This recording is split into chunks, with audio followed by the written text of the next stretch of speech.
پہنچانے ہیں۔ میں نے شاید اس سے پہلے بھی ذکر کیا، جیسے میں نے آپ کو مولانا الیاس کے واقعات سنائے، تو جماعت اسلامی کے پرانے کارکن، ایک تو اب کی جماعت اسلامی ہے، اس میں اب سیاست اور اس طرح کی چیزوں کا زیادہ غلبہ ہو گیا ہے، میں اس پرانی جماعت اسلامی کی بات کر رہا ہوں، تو اس میں کس طرح کے لوگ تھے۔ تو شاید آپ جانتے ہوں کہ ایک بہت مشہور عالمہ اور واعظہ اور دین کی تبلیغ دعوت دینے والی خاتون ڈاکٹر فرحت ہاشمی صاحبہ، ان سے تو واقف ہوں گے نا آپ لوگ۔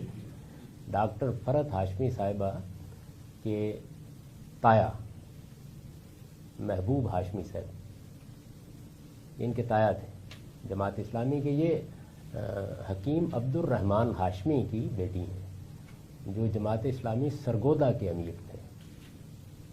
شاید آپ لوگوں کے علم میں یہ بات نہیں ہوگی، یعنی ان کا جو اہل حدیث رجحانات ہیں وہ زبیر صاحب سے ان کی شادی کے بعد زیادہ نمایاں ہوئے، ورنہ ان کا پس منظر وہی ہے۔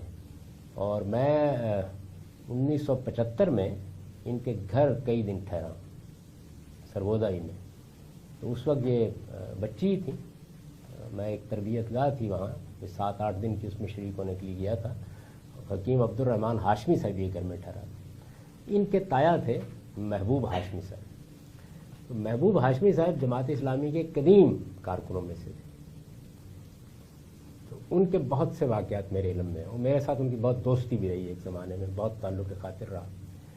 وہ کیا کرتے تھے، ایک سائیکل لی، اس کے کیریئر کے اوپر پرانی جو سائیکلیں ہوتی تھیں، یہ 8-10 پیمفلٹ رکھے اور اس کے بعد نکل کھڑے ہوئے، یعنی سرگودا سے نکلے اور میلوں کا سفر کرتے ہوئے اور یہی کام کرتے ہوئے پٹھان کوٹ پہنچ گئے۔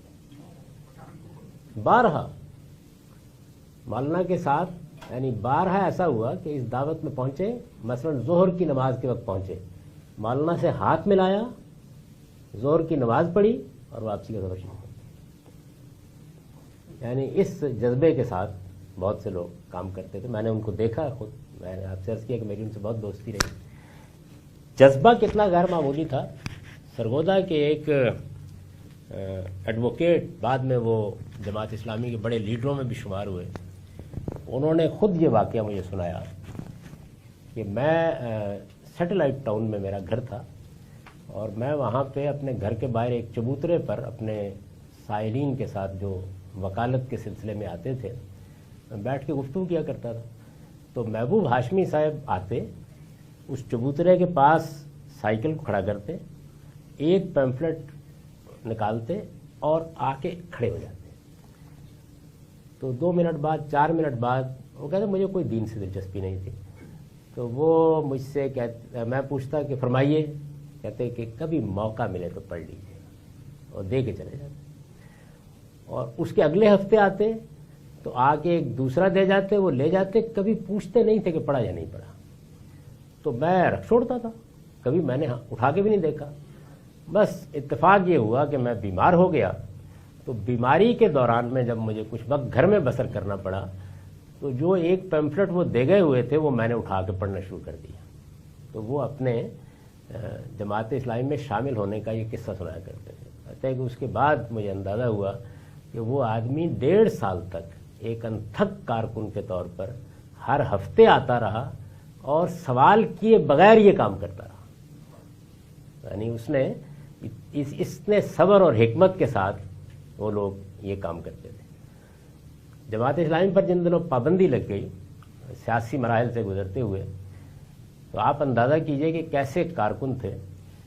اب یہ مسئلہ تھا کہ جماعت اسلامی کے جو لوگ مختلف دیہات میں دوسری جگہوں پر پھیلے ہوئے ہیں، تو ان لوگوں سے ہی کنٹریبیوشن لیا جائے گا تو جماعت چلے گی، اور جماعت پر پابندی ہے۔ تو کنٹریبیوشن لینے کا کیا طریقہ اختیار کیا جائے، کیونکہ جو دوسرے طریقے ہیں ان میں گرفت میں آنے کا اندیشہ تھا۔ اس زمانے میں ایوب خان کی آمریت کا دور تھا۔ تو ان کارکنوں نے، جن میں یہ بھی شامل تھے، یہ فیصلہ کیا کہ یہ جو دیہات میں مرنڈا اور گولیاں بیچنے والے ہوتے ہیں ہم وہ اختیار کر لیتے ہیں۔ تو مرنڈا اور گولیاں لیتے اور دیہات میں جاتے اور وہاں کھڑے ہو جاتے، تو اس دوران میں جب بچے اور عورتیں مرنڈا خرید لیتے تو جماعت کے کارکن خاموشی سے آ کے اپنا چندہ دے کے بھی چلے جاتے۔